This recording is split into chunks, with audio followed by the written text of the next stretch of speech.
આજે હું તમારી માટે એક સ્પેશિયલ વાનગી લઈને આવ્યો છું. તમને એકદમ રેસ્ટોરન્ટ સ્ટાઇલ જેવી ગ્રેવી કેવી રીતે બનાવવી એ પણ બતાવીશ અને સરસ દાણેદાર કેવી રીતે બનાવવી એ પણ શીખવીશ. હું તમને બધું જ સ્ટેપ બાય સ્ટેપ બતાવીશ જેથી તમને સરળતાથી સમજાઈ જાય. ખાસ વાત એ છે કે આમાં કોઈ વધારાના મસાલાનો ઉપયોગ નથી કર્યો. ફક્ત ઘરમાં જે મસાલા હોય છે એમાંથી જ બનાવ્યું છે. તમે એકવાર વિડીયો પૂરો જુઓ અને પછી ઘરે ટ્રાય કરજો. ઘરવાળા જરૂર પૂછશે કે આ કેવી રીતે બનાવ્યું. ચાલો વધારે ટાઈમ વેડફ્યા વગર શરૂ કરીએ.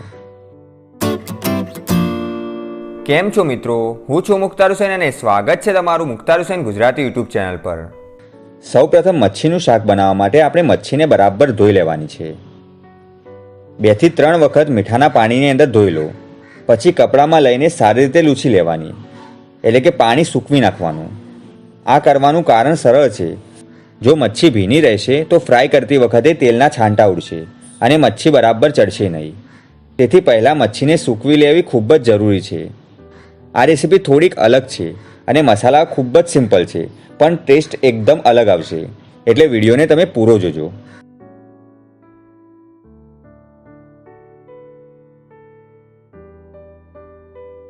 તો ચાલો હવે મસાલા તૈયાર કરીએ.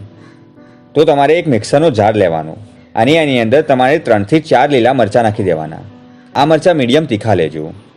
પછી 8 થી 10 કાળા મરી નાખી દેવાના. હવે 1 ઇંચનો આદુનો ટુકડો આની અંદર કાપીને ઉમેરી દેવાનો. ત્યાર પછી 8 થી 10 લસણની કળીઓ ઉમેરી દેવાની. હવે 1 મુઠ્ઠી જેટલો બિરિસ્તો નાખવાનો છે, એટલે કે 1 થી 1.5 ડુંગળીનો બિરિસ્તો બનાવેલો હતો એ આની અંદર ઉમેરી દેવાનો. બિરિસ્તો નાખવાથી વઘાર કરવાની જરૂરત નથી રહેતી, એટલે રેસીપી સરળ બની જાય છે અને આનું કામ પણ ઓછું થઈ જાય છે.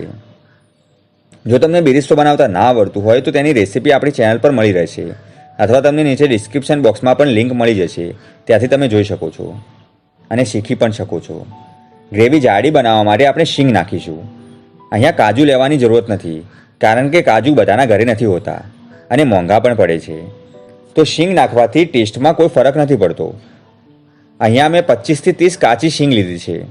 આના કરતાં વધારે શીંગ ના નાખતા, કેમ કે શાક મીઠું થવાની કોશિશ કરશે. તો તે માટે તમારે 25 થી 30 જેટલી જ કાચી શીંગ નાખવાની.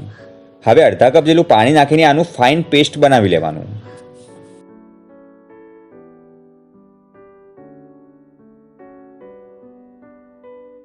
હવે મચ્છી ફ્રાય કરવાની છે.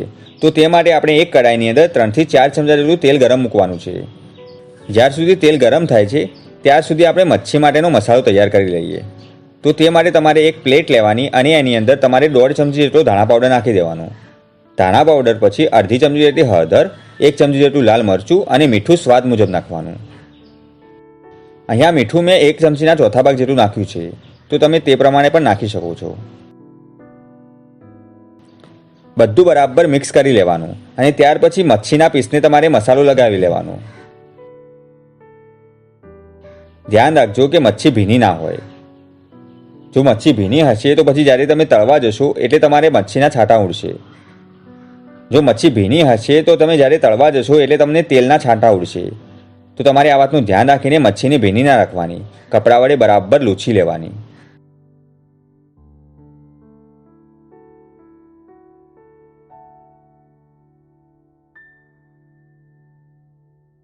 હવે ગરમ તેલમાં મચ્છીના પીસ નાખી દેવાના.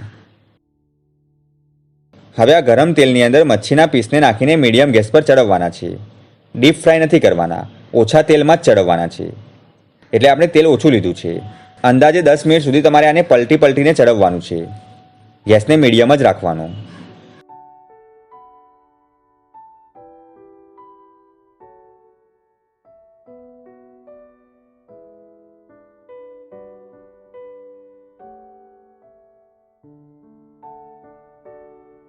આ રીતે તમારે બધી મચ્છી ચડવી લેવાની, એટલે કે મચ્છી થોડો કલર બદલવા લાગે એટલે તમારે સમજી લેવાનું કે આ મચ્છી ચડી ગઈ છે અને સારી એવી ખુશ્બુ પણ આવવા લાગશે, જેથી તમને સમજમાં આવી જશે.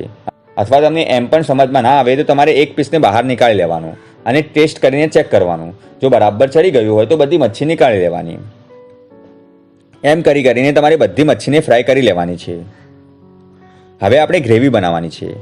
તો કડાઈની અંદર તેલ થોડુંક વધારે હોય તો તમે થોડુંક નીકાળી શકો છો. આપણે અહીંયા 1.5 થી 2 ચમચા જેટલું તેલ પૂરતું છે.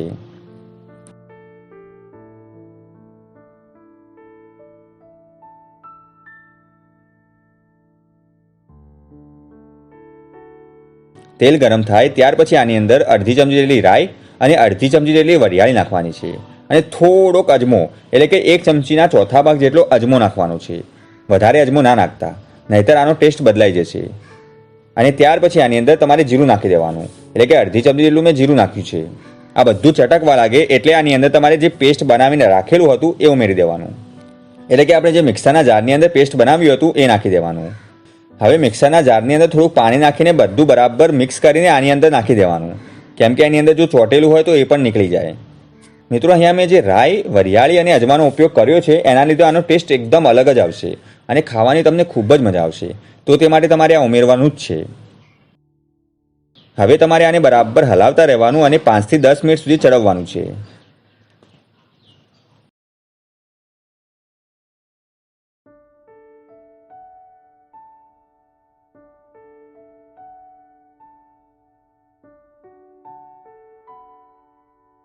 દસ મિનિટ જેવું થઈ જાય એટલે તમારે આની અંદર મીઠું અને હળદર ઉમેરવાની છે.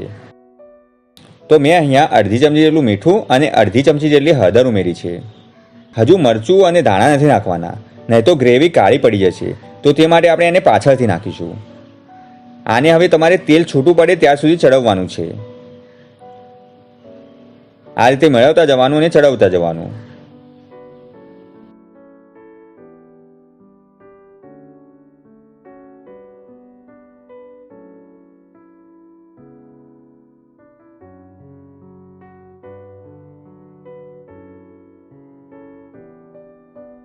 તમે જોઈ શકો છો કે ગ્રેવીનો કલર બદલાવા લાગ્યો છે અને તેલ પણ છૂટું પડવા લાગ્યું છે.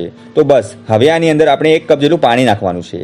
મેં પાણી મિત્રો એટલા માટે નાખ્યું કે આપણે આની અંદર હવે મરચું અને ધાણા નાખવાના છે, તો તે દાજી ના જાય એટલા માટે મેં આની અંદર પાણી પહેલાંથી ઉમેરી દીધું છે. તો હવે આની અંદર અડધી ચમચી જેટલું લાલ મરચું અને અડધી ચમચી જેટલા ધાણા પાવડર નાખવાનું છે. હવે આ બધાને બરાબર મેળવી લેવાનું અને ઢાંકણ ઢાંકીને આને મીડિયમ ગેસ પર તમારે ચડવવાનું છે. વચ્ચે વચ્ચે હલાવતા રહેજો જેથી મસાલા દાજી ના જાય અને સરસ એવા ચડી જાય.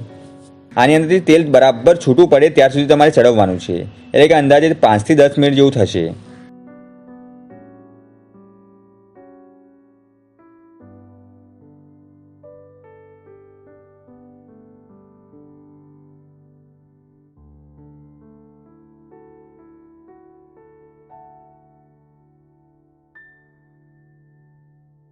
જ્યારે મસાલા ચડી જાય એટલે તમારે આની અંદર 2 થી 3 કપ જેટલું પાણી નાખી દેવાનું.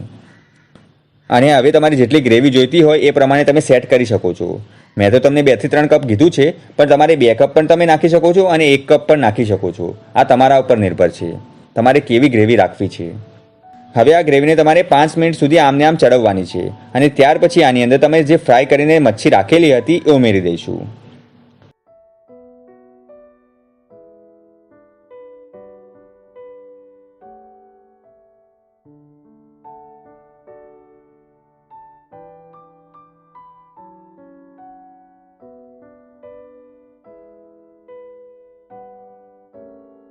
મચ્છીને ઉમેર્યા પછી તમારે ફરીથી આને 5 મિનિટ સુધી આમને આમ ચડવવાનું છે. વધારે નથી ચડવવાનું. અગર નહીં ચડવશો તો પણ ચાલશે, પણ 5 મિનિટ સુધી ચડવશો તો બધા મસાલા એકમેક થઈ જશે અને સરસ એવું મચ્છી સાથે મળી જશે. તો તે માટે આપણે આવું કરીશું. જ્યારે 5 મિનિટ થઈ જાય એટલે તમારે તરત જ ગેસને બંધ કરી લેવાનું અને ત્યાર પછી આની અંદર તમારે કોથમીર નાખી દેવાની. આપણી ગરમા ગરમ મચ્છી કરી તૈયાર છે.